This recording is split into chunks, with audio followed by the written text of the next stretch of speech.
Dictation गति 80 शब्द प्रति मिनट स्टार्ट।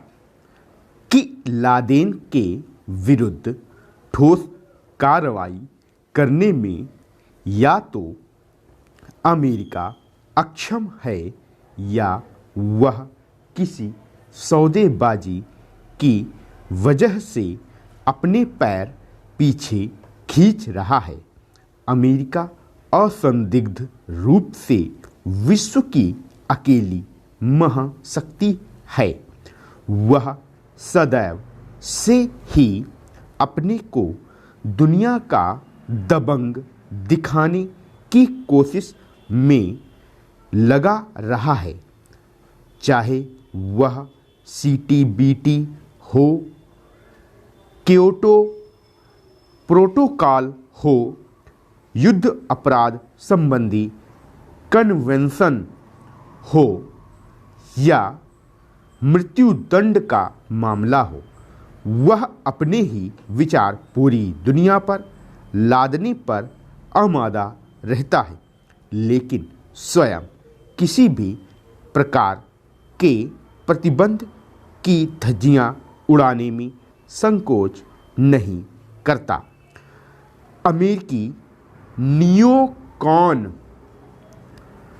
इस प्रभुतावादी अकड़ को गर्व से एक तरफा वाद, अलगाववाद और अववाद जैसे महिमा मंडित विचारों से उचित ठहराते रहे।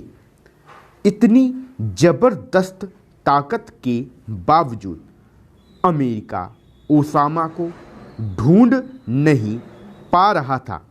कई विशेषज्ञ जो अमेरिका को अक्षम नहीं मानते थे, वे यह मानने लगे थे कि यूएस और ओसामा के बीच में मध्यस्थता के लिए कोई खुफिया सौदेबाजी हुई है।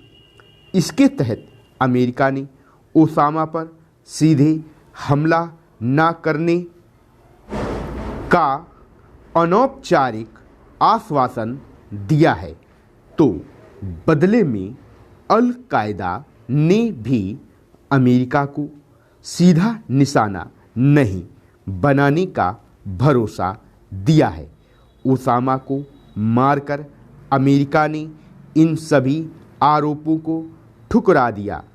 कहा तो यह भी जा रहा था कि अमेरिका ओसामा के खिलाफ कार्रवाई से इसलिए भयभीत था क्योंकि उसके खात्मे की प्रतिक्रिया में उसके व्यावसायिक हित प्रभावित होंगे।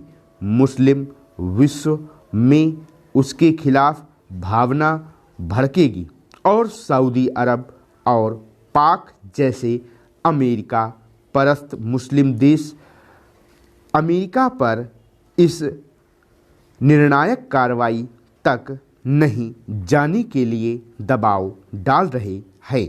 सबसे आश्चर्य की बात यह है कि जिस आतंकी समूह को तोरा बोरा की गुफाओं, डूरंड लाइन की आर पार की दुर्गम पहाड़ियों में ढूंढा जा रहा था, वह पाकिस्तान की राजधानी इस्लामाबाद के निकट एबटाबाद के बिलाल कस्बे में शान शौकत के साथ रह रहा था। अब पाकिस्तान किसी भी तरह से दुनिया की आंखों में धूल नहीं झोंक सकता। पाकिस्तान के सैन्य विशेषज्ञ इकराम सहगल इस अक्षम्य अपराध पर यह कहकर लीपापोती कर रहे हैं कि ओसामा अपनी बीमारी का इलाज कराने आया था।